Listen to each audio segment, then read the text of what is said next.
National Herald पर ED अर्थात प्रवर्तन निदेशालय की कार्यवाही पर कांग्रेस ने सवाल उठाया है। कांग्रेस के प्रवक्ता अजय उपाध्याय ने कहा कि देश में स्वतंत्रता आंदोलन से संबंधित व्यक्ति और संस्था को बदनाम करने का षड्यंत्र चल रहा है। नेशनल हेराल्ड पर कार्यवाही में राष्ट्रीय स्वयंसेवक संघ का हाथ है। देश में महंगाई सहित विविध संकट है, मुद्दों से भटकाने की राजनीति की जा रही है। सत्ता और सरकार ने देश में संवैधानिक मूल्यों की हत्या की है। सोमवार को प्रेस क्लब में पत्रकार वार्ता में उपाध्याय बोल रहे थे। उन्होंने कहा कि नेशनल हेराल्ड स्वतंत्रता आंदोलन का प्रतीक है। विपक्ष के दलों की आवाज दबाने के लिए भाजपा के षड्यंत्र में संघ की पूरी तरह भागीदारी है। ये ज्वलंत मुद्दों से जनता का ध्यान भटकाने के लिए मोदी सरकार लगातार षड्यंत्र कर रही है। एक भी रुपया या संपत्ति का हस्तांतरण नहीं होने के बावजूद मनी लॉन्ड्रिंग का मामला दर्ज हो रहा है। बैलेंस शीट कर्ज मुक्त करने के लिए कर्ज को एक्टिविटी में बदल दिया जाता है, जो नियमित प्रक्रिया है और कानूनन है। अगर पैसा ही नहीं है तो लॉन्ड्रिंग कैसे? ये राजनीतिक षड्यंत्र है। को कहीं ना कहीं उसकी छवि बिगाड़ना चाहते हैं, उसे खत्म करना चाहते हैं। गांधी परिवार जो इस देश में स्वतंत्रता आंदोलन की अपने आप में प्रतीक है। पंडित जवाहरलाल नेहरू 13 साल जेलों के सलाखों में रहकर देश को आज़ादी दिलाई। इंदिरा गांधी जी बचपन में जेलों में रहीं और देश को मजबूती के साथ आगे बढ़ाने का काम किया। उस परिवार की दो लोग शहीद हुए, इस देश के लिए कुर्बानियां दी। उस परिवार पर प्रश्न चिन्ह लगाना ये सोची समझी आरएसएस भाजपा की रणनीति है। आरएसएस की बात इसलिए कह रहा हूं कि इस नागपुर के हेडक्वार्टर से आरएसएस पूरे देश में भ्रम फैलाने का काम, पूरे देश में नफरत फैलाने का काम और पूरे देश में कांग्रेस उदारवादी विचार के लोगों को प्रताड़ित करने का आज काम सत्ता और सियासत के माध्यम से मोदी जी को कहीं ना कहीं सहमति देकर के कर रही है। एक भी ऐसा मुद्दा जो जनता का मुद्दा है उस पर आरएसएस नहीं बोलती।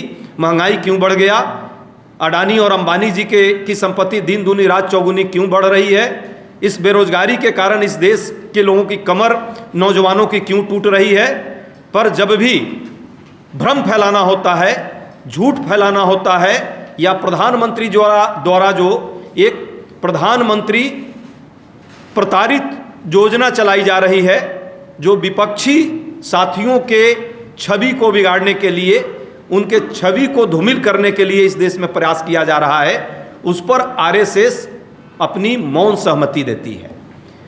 प्रश्न इसलिए बनता है कि जिस तरह पूरे देश में आज लगातार विपक्षी दलों पर ईडी, जो इलेक्शन एक तरह से डिपार्टमेंट भाजपा का हो गया है, आज ईडी जिस तरह कार्रवाई कर रही है, 98% जो विपक्षी नेता हैं सिर्फ उनके घर ईडी जाती है और इस ईडी का जो है फाइनल जो आउटपुट है मात्र 1% भी जो है अभी तक कोई कार्रवाई नहीं हुई अंतिम दौर में। ये दर्शाता है कि ईडी की कार्रवाई कहीं ना कहीं प्रतिशोध, राजनीति प्रतिशोध की पराकाष्ठा है और पॉलिटिकल वेंडेटा का कहीं ना कहीं एक बड़ा रूप है। इसी के तहत गांधी परिवार की छवि को धूमिल करने के लिए, ताकि देश की एक प्रतिपक्षी पार्टी का एक प्रमुख चेहरा जो है धूमिल हो जाए, जिसमें श्रीमती सोनिया गांधी जी, राहुल गांधी जी और हमारे जो सीनियर कांग्रेस के नेता हैं, या कांग्रेस पार्टी जो है उसको किसी न किसी तरह से इसी प्रताड़ना जोड़ना जो योजना और छवि बिगाड़ो योजना जो प्रधानमंत्री जी की चल रही है, उसके तहत ये कार्रवाई की गई है। आपसे मैं कुछ बिंदु आपको मैंने दिया भी है प्रेस नोट्स के माध्यम से। 10 से 15 ऐसे बिंदु हैं जिन बिंदुओं पर चर्चा जरूर हो सकती है। जो झूठ भाजपा के हैं, पहला झूठ है जो मैंने अभी बताया भी कि ये कहा जा रहा है कि एजेएल ने जो है यंग इंडिया एक कंपनी बनाई कांग्रेस ने, जबकि वो कांग्रेस की कंपनी नहीं है, नॉट फॉर प्रॉफिट कंपनी है। जो 2013 जो कंपनी एक्ट का संशोधन है, आर्टिकल 8 धारा सेक्शन 8 के तहत वो बनाई गई कंपनी है, जो पब्लिक डोमेन में इस तरह की कंपनी बनती है। और ये कंपनी सिर्फ इसलिए बनाई गई ताकि एजेएल जो नेशनल हेराल्ड, नवजीवन और कौमी आवाज़ जो अखबार निकालता है, उसकी हालत 2002 से 11 के बीच खराब थी, आर्थिक तौर पे निकल नहीं पा रही थी। कांग्रेस पार्टी ने उसको 90 करोड़ का 100 अलग अलग चेक और डायरेक्ट अकाउंट ट्रांसफर से पैसे दिए थे, ऋण दिए थे। उस ऋण को कैसे इक्विटी में कन्वर्ट किया जाए, जो लीगल प्रोसेस है।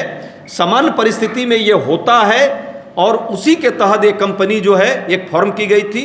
उस कंपनी का सिर्फ काम है कि वो अखबार चले, उसके लिए शेयर ऋण जो है उस ऋण को लिया और उसको इक्विटी में बदल दिया।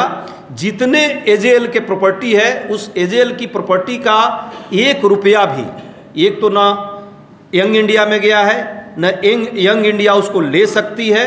दूसरी बात, एजेएल किसी भी स्थिति में अपना एक वेतन भी यंग इंडिया के किसी मेंबर या शेयर होल्डर को नहीं दे सकता, कोई डिविडेंड नहीं दे सकता।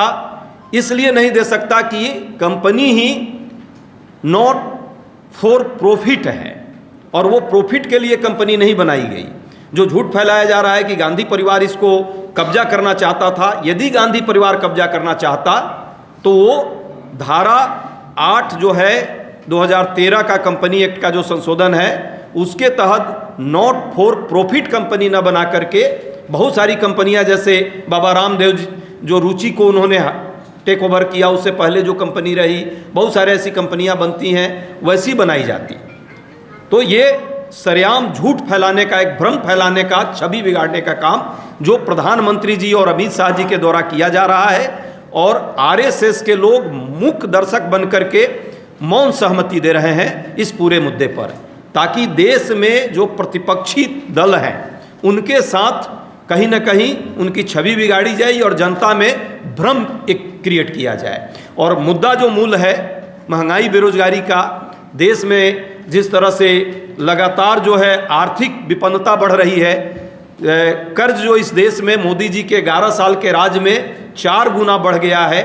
पिछले 4 महीने में 11% कर्ज इस सरकार ने लिया है। इन मुद्दों से देश के आम नागरिकों का ध्यान भटकाया जाए, ये एक रणनीति है, सोची समझी रणनीति है।